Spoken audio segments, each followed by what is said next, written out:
The dollar in your wallet isn't backed by gold. It's not backed by the strength of the American economy either. It's backed by oil.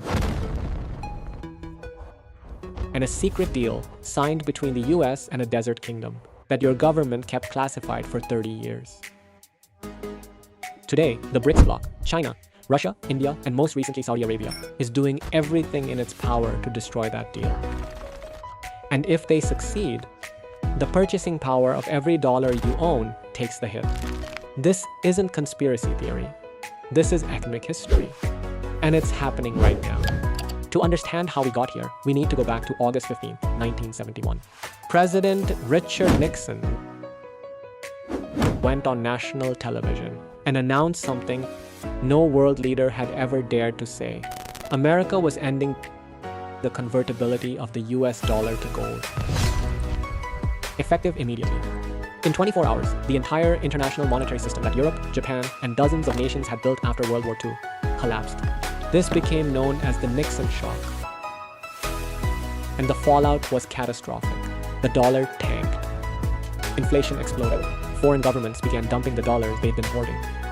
Fed Chairman Arthur Burns said it plainly. We may be on the edge of a global monetary crisis. America needed a fix, fast. That fix had a name, Henry Kissinger.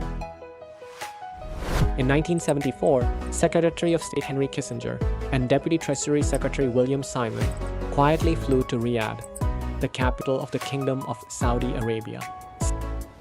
Sitting across the negotiating table, they put forward a proposition the House of Al Saud simply could not refuse.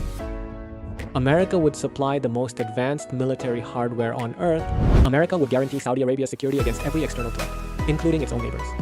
In return, Saudi Arabia had to do one thing: sell all your oil to the entire world, only in US dollars, no exceptions, and take those surplus dollars and recycle them back into US Treasury bonds. Saudi Arabia agreed. And the world was never the same again. To understand why this deal was the greatest financial masterstroke in history, you need to understand the Petrodollar Loop. This is how it works. And it's more elegant than anything you've ever seen. Step 1.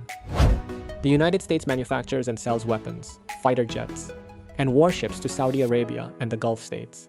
Cash flows into America. Saudi Arabia gets military dominance. US defense contractors get fat contracts. Step 2. Saudi Arabia and OPEC sell oil to the entire planet, but only accept payment in US dollars. The result: every single country on Earth, Japan, Germany, India, Nigeria, is forced to stockpile US dollars just to keep their economies running. No dollars, no oil. No oil, no economy. This is the largest artificially manufactured demand for any single currency in human history. Step 3.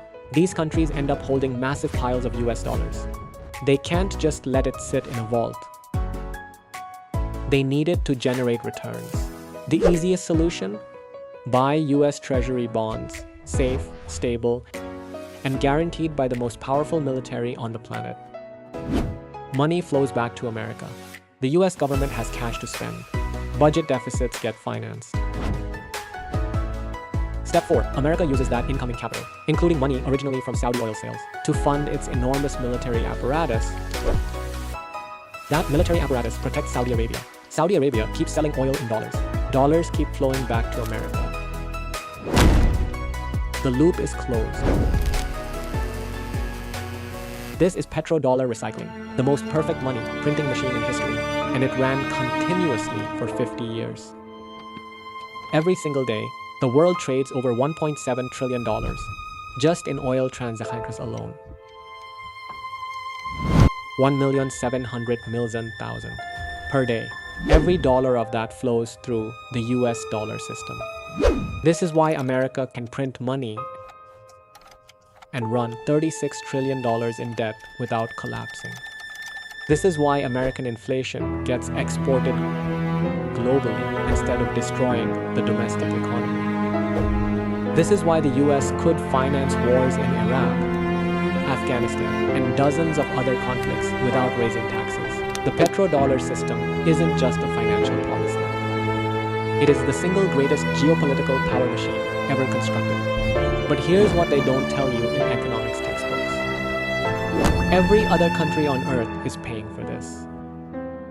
Every time America prints more dollars, through quantitative easing, through deficit spending, the value of every other nation's currency gets diluted. It's an invisible tax, a hidden levy, collected from the entire world and deposited directly into the American financial system. The BRICS nations saw this clearly, and they decided to fight back. January 1st, 2024, Saudi Arabia officially joined the BRICS bloc, along with the UAE, Iran, Ethiopia, and Egypt. BRICS now represents 45% of the world's population and nearly 30% of global GDP, and their stated goal is explicit: dismantle the petrodollar system. March 2023, Saudi Aramco, the world's largest oil company, sold oil to China for the first time in Chinese Yuan, not dollars, Yuan. 50 years of precedent shattered in a single transaction. After the US sanctioned Russia over Ukraine, Moscow and New Delhi found ways to trade that bypassed the dollar entirely. Result: in 2023, Russia and India traded nearly $40 billion in oil, denominated in Indian rupees. Not $1 passed through the system. The proof of concept was established. You can trade oil without USD. And then there's mBridge, the most dangerous development of all. A cross-border CBDC payment system developed by China, UAE, Thailand, and Hong Kong. Its explicit purpose: create a parallel international payment network that bypasses both the US dollar and the SWIFT system. It's currently in the pilot phase, with over 20 international banks already participating. This is China's version of SWIFT, and it's coming. Meanwhile, the numbers tell the story the mainstream media refuses to report. Year 2000, US dollar equals 72% of all global currency reserves. Year 2010, 62%. Year 2020, 59%. Year 2024, 57.4%, the lowest level since the Bretton Woods system collapsed. The trajectory is unmistakable. US national debt currently stands at $36.2 trillion. Annual interest payments, $1.1 trillion. More than the entire defense budget of $886 billion. America needs the world to keep buying its treasury bonds. If the world no longer needs dollars to buy oil, why would they buy American debt? And if no one buys American debt, where does the money come from? There's only one answer left: print it. And the inflation that follows won't be the kind you see in grocery stores. It'll be the kind that rewrites the social contract. Washington isn't sitting still. The US is aggressively using financial sanctions against BRICS-aligned nations, pressuring India to stop buying Russian oil, weaponizing the dollar system, freezing foreign assets, cutting nations off from SWIFT as a deterrent. But here's the fatal contradiction at the heart of this strategy. The more you weaponize the dollar, the more countries want to escape it. Russia's exclusion from SWIFT didn't cripple the Russian economy. It accelerated the construction of the alternative. For 50 years, the petrodollar deal kept the US dollar as the undisputed reserve currency of the world. It allowed America to live beyond its actual means, borrowing, spending, and exporting inflation to the rest of the planet. But every system has an end state. And the question is no longer whether the petrodollar will end. The question is, when it falls, and based on every available data point, it will fall, is your financial life prepared for what comes next?